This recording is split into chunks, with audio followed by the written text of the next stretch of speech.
Hello. So in this video, I'm going to walk you through the variety of movements you'll see in the flow sequence of my embodied flow classes this month.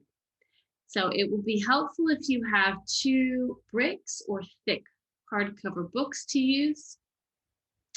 And I think that's it. A blanket if you want for your knees, even if they're not tender, if you want to have a bit more comfort, it could be nice to have a blanket underneath your knees as well. So I want to demonstrate the reason we're using bricks for this particular sequence. So what we're going to be doing is on hands and knees, we're going to stretch one leg back and we're going to lift it up. And we're just lifting it up enough to feel the bum and hamstring come online, but not so high that we're dipping into the low back necessarily. And while dipping into the low back isn't necessarily bad, sometimes we put more work in the low back and we're not really putting work in the bum and hamstring. So it's especially helpful to try and keep a sense of length there so that the action really comes into the back of your leg. That's what we want to build strength. So with my hands on the ground and I'm bringing my knee in towards my right armpit, I'm going to need to round my back quite a lot to tap the knee in. Now this might be really challenging for some of us, okay, and that's okay. But if I put my hands on wrists, if I give myself just a little bit of elevation, and for some of us, if the bricks feel sturdy enough, the second height is a good idea. Right, I'm sending my leg back. When I draw my knee in towards my armpit, I've got lots of room here to dome my upper back and to get my knee a little bit closer, preparing for crow pose later on. Okay, so we'll take this a couple times. You're going to breathe and stretch the leg back. Breathe out, draw the knee in. You can employ that sense of breathing into the waist. Drawing in and up through the pelvic floor. And on the navel. One more time.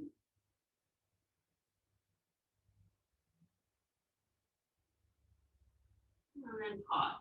So now you're going to stretch the leg back and take the knee across the body to the left elbow. So a little twist.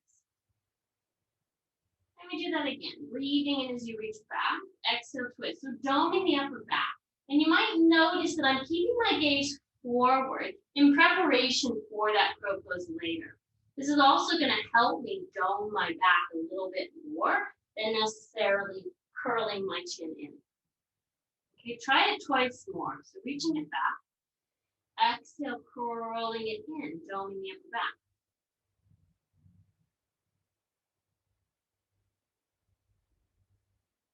All right, then we're going to reach it back. Pause here, find that length through the low back, and hover your left hand, turning the palm in, reaching the arm by the ear. Now, if it's too much to be this close to your ear, if there's a little bit of restriction, take the arm a little bit wider.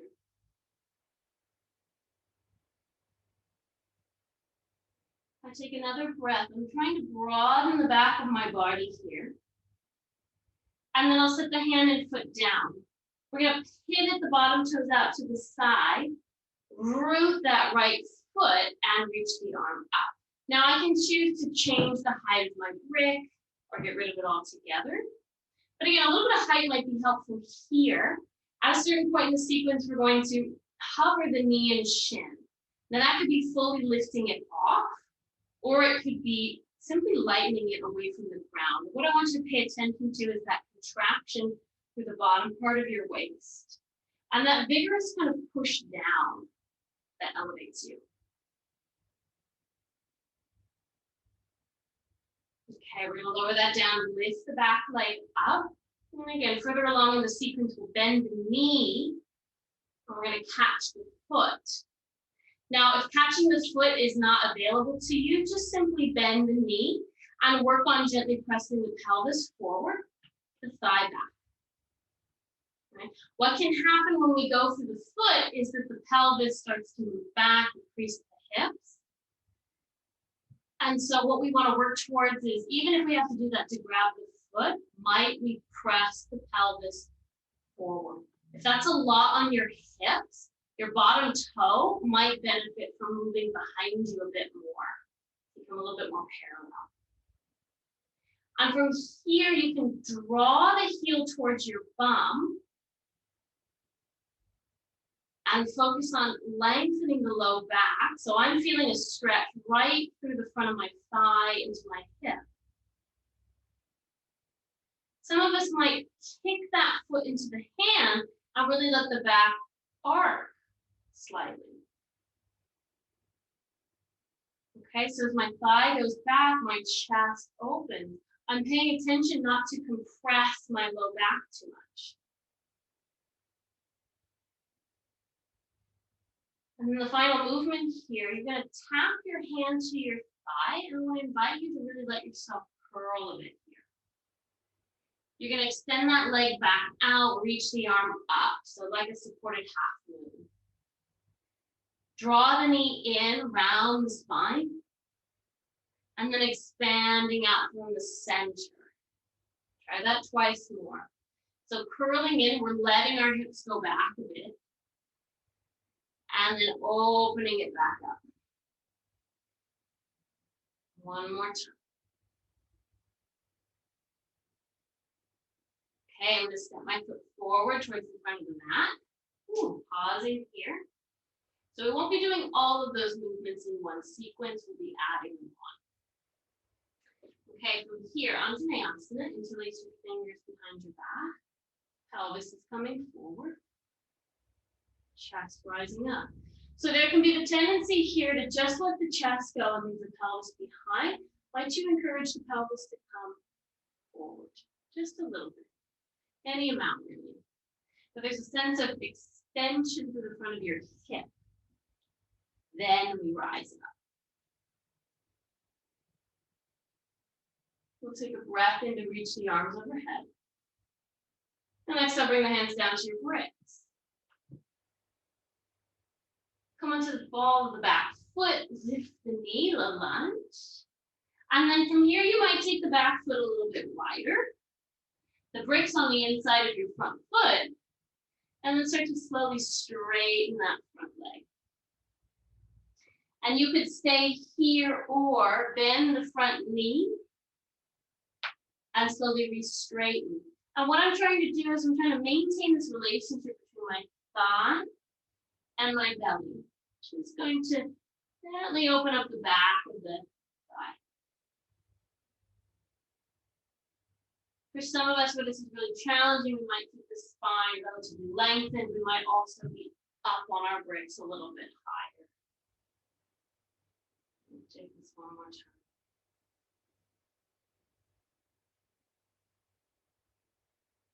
You're going to lunge into your front knee, reach the arms up, high lunge. High lunge is a great place to practice the pelvis coming forward and the ribs moving back. Heel down to warrior two. Now from here, we're going to practice humble warrior. So with humble warrior, we're interlacing the fingers behind the back again. And instead of having the pelvis kind of really open, I'm turning the pelvis more in the direction of the top corner of my mat.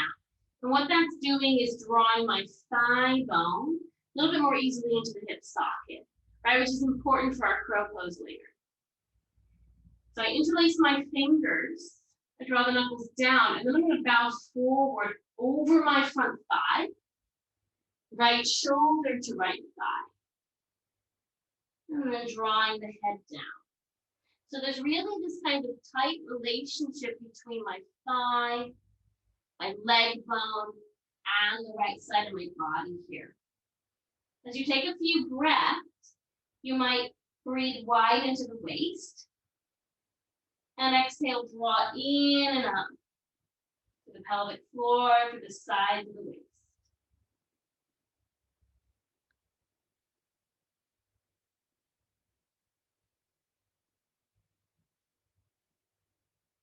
Okay, coming all the way up, take a moment of rest. And so later on in the sequence, we're going to come into half moon. So we'll go into that now. Got my right foot forward. You can take a brick, a chair, a wall, some surface where you can reach out and put your hand on it for support. But the key to this is shifting all the weight onto the front foot. So we find that lunge, right? That crease in the hip. I'm going to push off my back foot. I'm going to extend my arm forward so I keep that length in my waist. I'm going to start to float that back leg up. Now, as I float this leg up, I'm also rotating the pelvis open. So for some of us, it might be about just keeping the pelvis parallel and reaching back, and then eventually finding that turn of the pelvis. Okay, if I look back, I want to be able to see my foot, so it's not too far behind me. And I might also float my arm. Now, I am actively pushing into that brick for support and length. Stay connected to your navel and that 360-degree breath here.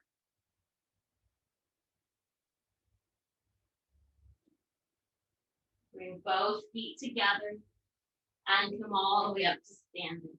Whew.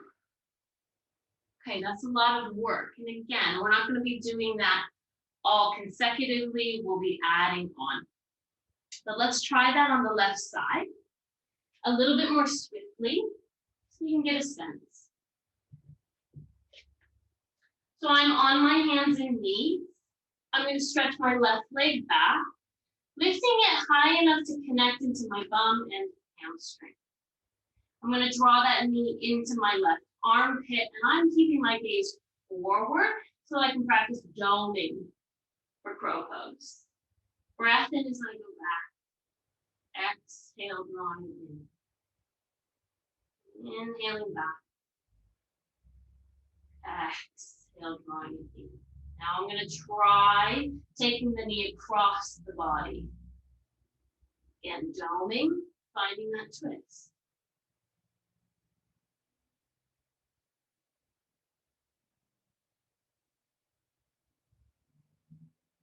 I'm going to reach it back, hover my right arm, palm facing in. I decide how wide I want to take so that I can really start to bring it up in line with the shoulder. Breathing widens the waist.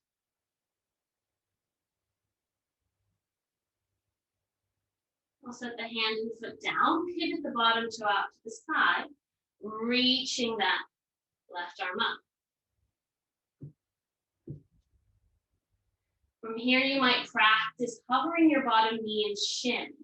Now, that happens by rooting down through bottom hand and foot, contracting the lower waist, and lifting on up.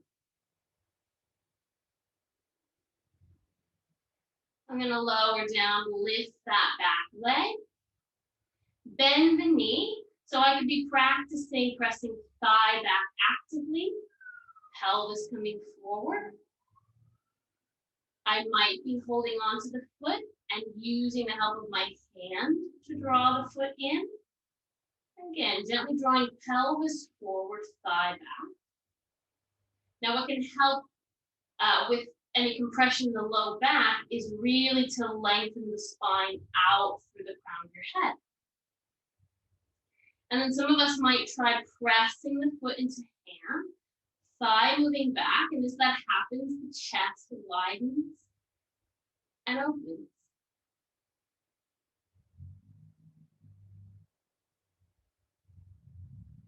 I'm going to release and tap the hand to the thigh, so there's a curling action.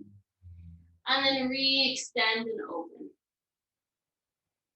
Tapping, so I'm on purpose kind of rounding my body in.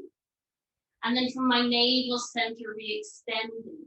I feel this in both of my outer hips. There's a real activation happening. 2 more.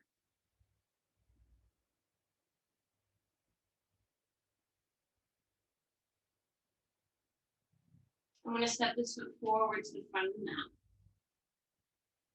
Come into your Anjaneyasana. You might try the opposite thumb on top. And if interlacing the fingers doesn't really work for you, you can curl your hands into fists and just actively pull the shoulder blades together with the arms separated. And draw the knuckles down as you take the lifted chest. Breathe in as you reach the arms up. Exhale, bring the hands down. And we'll pick up that back knee and make a few adjustments. So we could take that foot wide. Some of us might like to root the whole heel, like a traditional Parsvottanasana pyramid pose. Okay, you might take the hands on the inside of the foot as well. That could give you more room to lengthen through the back of your thigh and knee. So you're either going to stay here, maybe draping the spine if it feels available and the belly to thigh connection is happening. Or you can lengthen through the spine. Either way, it's really about finding that length back here. So if that feels compromised and the back starts to round, come a little bit higher, right? And practice with a long spine. You could stay here or bend and straighten the knee a couple of times.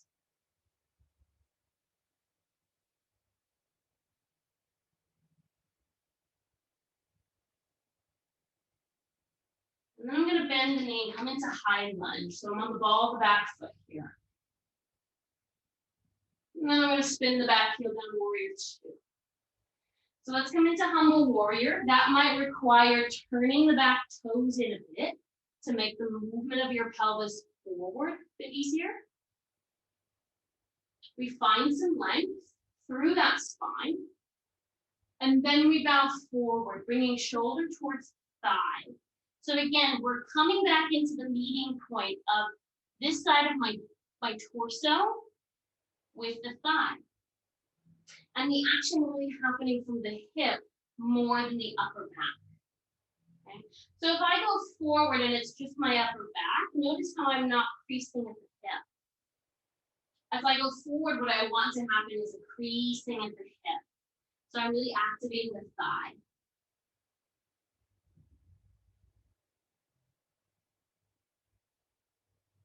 Again, if interlacing the fingers isn't great for you, maybe you try opening the arms, but pressing your fists up towards the ceiling.